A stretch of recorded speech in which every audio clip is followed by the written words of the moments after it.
On poursuit avec USD JPY. Alors là, c'est un peu l'exact opposé, hein. Il y a eu des turbulences. La Banque centrale du Japon, la BOJ, est intervenue la semaine dernière à une certaine hauteur sur la paire dollar américain, yen japonais. Ces derniers mois, la barre fatidique des 160 avait été franchie. Oui, effectivement, ils ont, au niveau de la Bank of Japan, eh bien, ils ont défendu mordicus les niveaux des 160, qu'il ne faut surtout pas dépasser. Alors là, on est sur une paire inversée, un USD est en devise de base, donc ça signifie que le yen se dépréciait depuis un certain temps. Et il y a ces 160. Alors la BOJ est intervenue à hauteur de 35 milliards, l'équivalent de 35 milliards de dollars, donc c'est vraiment massif. C'est une des plus grandes, c'est un des plus grands niveaux d'intervention.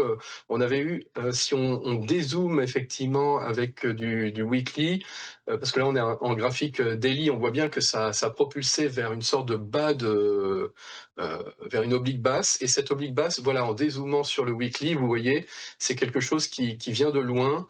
Ça vient de 2025 et ça a été touché 2025 à plusieurs fois en 2025, 2026. Et l'intervention massive, on la voit également en 2024 avec le dernier plus haut autour des 161-162 qui avait été également massivement défendu à coup de yens. En réalité, la BOJ achète des yens vis-à-vis des autres banques centrales et vend ses réserves en dollars. Donc on est sur des mouvements massifs qui sont neutres au niveau de la BOJ, mais qui par contre ne sont pas neutres sur la paire USD-JPY qui donc a dévissé alors de 3% à peu près avec l'intervention fin de semaine dernière. Et comme vous pouvez le constater, c'était en juillet 2024 sur le graphique, cela avait à l'époque, à coup d'interventions massives et de discours aussi très offensifs, propulsé donc de plus de 160 vers les 150 dans un premier temps, sous les 150, voire même 140 in fine après en septembre 2024. Donc ça, c'était la dernière intervention. Aujourd'hui, on est loin de ce même niveau, hein, puisqu'on est encore proche des 160. On est à 157, 156,90 au moment où on parle, donc proche des 160. Mais malgré tout, c'est un signal envoyé aux spéculateurs, aux investisseurs qui vont à l'encontre des intérêts de la Bank of Japan.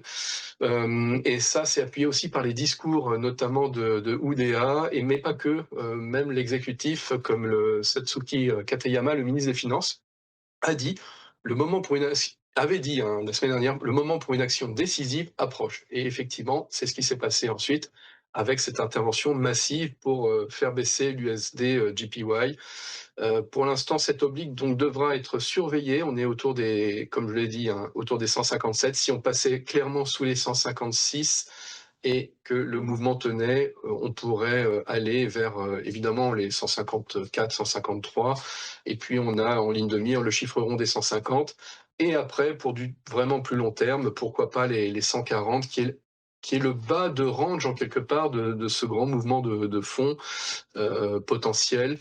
Mais malgré tout, les investisseurs, avec ce qui se passe du côté du détroit d'Ormuz, sont quand même malgré tout très contrariens par rapport à la BOJ. Donc c'est vraiment une sorte de bagarre qui ne fait que commencer et que l'on va suivre eh bien, au fil des semaines.